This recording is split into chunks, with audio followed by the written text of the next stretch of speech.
მოგესალმებით მეგობრებო. რა ვუყოთ ქორწინების ჯვრის წერის ბეჭედს? თუ ადამიანი განშორდა ქმარს, ან გარდაეცვალა ცოლი ან ქმარი, როდესაც პირველი ქორწინება ირღვევა.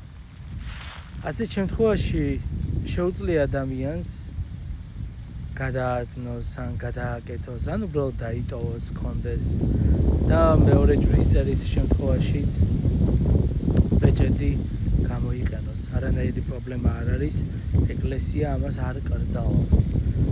და კიდევ ერთხელ, ჯვრის წერა, არაუბრალოდ ქორწინება, ეკლესიაში ჯვრის წერა, როდესაც გარდაიცვლება ქმარი ან ცოლი და აქვს საფუძველი პირველი ქორწინების დარღვევას, შეიძლება მეორედ ქორწინება და ბეჭდის გამოყენებაც.